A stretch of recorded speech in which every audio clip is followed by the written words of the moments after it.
What is going on, people of YouTube? My name is Kurtyoy. Welcome back to a brand new video and the start of the FPL Advent Calendar, which I am so excited to bring to you. Now, what is the FPL Advent Calendar? Was daily uploads for the whole of the Advent Calendar season. We're not going up to 31. I don't think they count. We got up to 25, or we should be going up to 24, but 25 is going to be a special video in itself. And we are pretty much going to be doing a daily video that could give you facts and tips surrounding the world of FPL. Now, these won't include, review, preview, and my season. They may include the differentials and captaincy picks, so keep an eye out for them. But let me know how you think this series is going along, and before I get into anything, let me explain how it's going to work. Around me you will see 25 numbers, a few shirts, a few object/presenty looking things, and also 3 trophies towards the left, whatever way it is around me. And basically how things are going to work, I've got it written down on the screen. Each day we reveal what shirt/other item is underneath our advent calendar. For example, if the shirt was Swansea today, we were revealing we would have a Swansea fact or tip to do with Fantasy Premier League, and occasionally a position-based fact/tip. So if I had a Swansea shirt in goal, we'd have a position, fact as well, occasionally, or tip occasionally, as well as a Swansea-based fact and tip. So interesting things to keep every episode different. As well as that, we have another main subject for the video, which I'll get onto in a second. The presents and trophies mean something different, as you may guess. There's only 20 teams and we have 25 slots, so I thought, what else to do? We've got 3 trophies, we've got 2 presents, we've got presents today, and that could mean something special or a giveaway. Now, this is the part where it gets interesting. We've got a giveaway today. I'll be announcing that at the end of the video, so do stay tuned. But that's pretty much how it works. Let me get on to day 1 and what we're going to be talking about today. First of all, we've got to get onto our position-based fact. We haven't got any shirts, so we've just got a position-based fact. And did you know? And make sure I read this properly. The top 3 goalkeepers in select percentage, De Gea, Jakubovic, and Cech, have 9 clean sheets between them. That's not too good of a number, considering we are, into double figures of game weeks, and 2 of them are £5.5 million goalkeepers. Now, the goalkeeper with the most clean sheets on 7 is Kurtyoy, who is owned by just 11.2%. So if you're owning Cech or De Gea, because there's nearly 50% of you, maybe you should consider moving over to Kurtyoy, because statistically he's almost as good as all 3 of those goalkeepers. So I'd say well worth the just 0.1 up on 5.6 that he would cost you. And with that being said, let's get on to the main topic of the video, which is what formation is best to use on FPL. Now, it's a question I'm always asked, now, here, anywhere. Occasionally, it's pretty much from when I started till, now I'm asked what formation is best to use. And I've always sort of palmed it off as whatever you feel like. If you've got players to play, this formation or that formation, maybe that's the one to suit for you. But, having looked into it deeper, there is, a bit of a trick to it, and I do believe this season you can rule out quite a few formations. So, first of all, we've got to notice that there are 8 formations. You can play 3-4-3, 3-5-2, 4-3-3, 4-4-2, 4-5-1, 5-2-3, 5-3-2, and 5-4-1.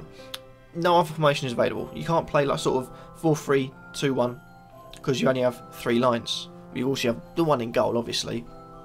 And also, you could play a 5-5-3. How you going to do that? Bench boost. Pretty much. But, having whistled it down, I can knock off a few. So, first of all, if we've got a list somewhere on the screen, hopefully, we're going to get rid of the 5 at the back formation. So, it's 5-2-3, 5-3-2, and 5-4-1. Simply being, it's a season where we're averaging about 3 clean sheets per game week for different teams.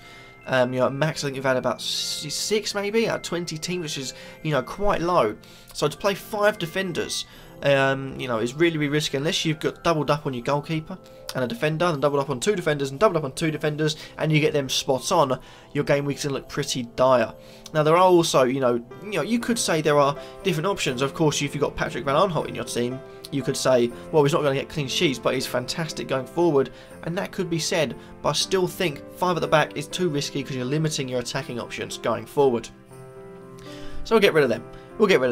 Next, we are actually going to rule out one of the 4 at the back formation, which is 4-5-1. Now, a tricky one, this one. It's a season where strikers have sometimes done well, sometimes haven't. But I think in recent times I've seen more strikers consistently do well.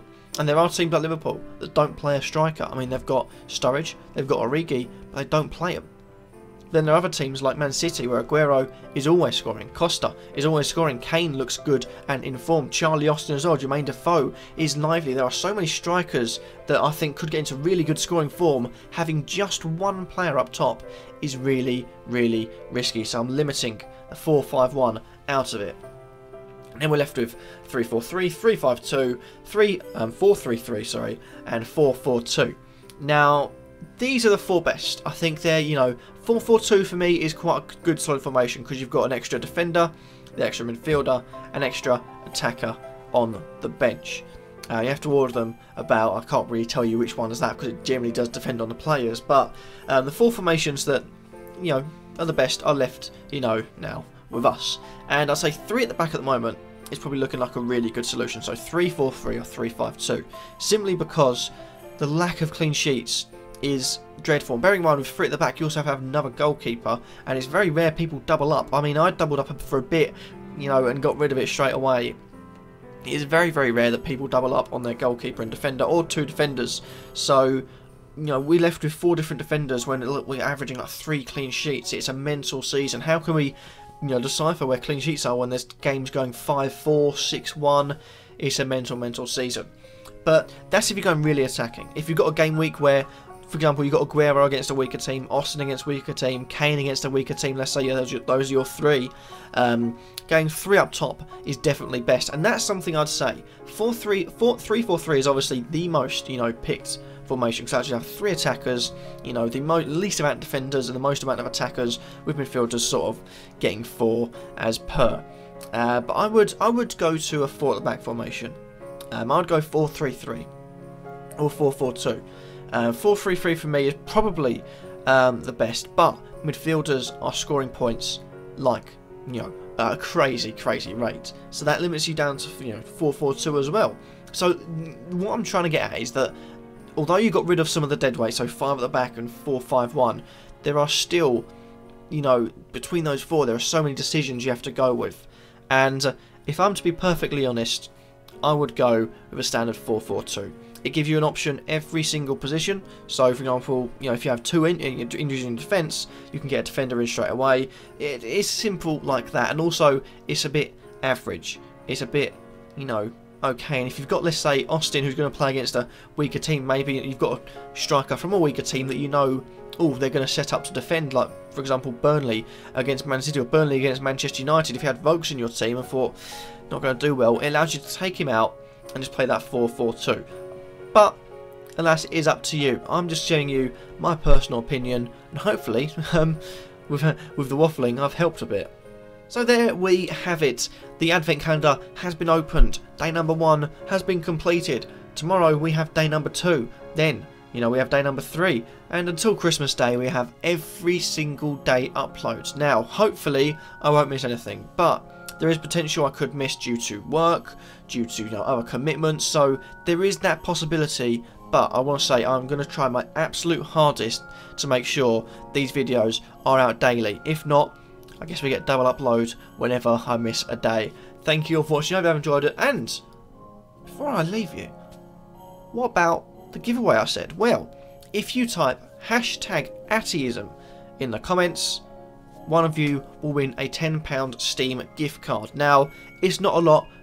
I'd say funds are quite low, but £10 Steam gift card to start us all off. And how am I going to get in contact with you? Well, I'll message you on YouTube, or I'll reply to the comment and get you to give an email address or a Twitter so I can contact you that way. Last though, thank you all for watching. Hopefully you have enjoyed. Remember to like, comment and subscribe, and I'll see you all in the next video. Hopefully tomorrow will be day number 2. Who knows? But peace.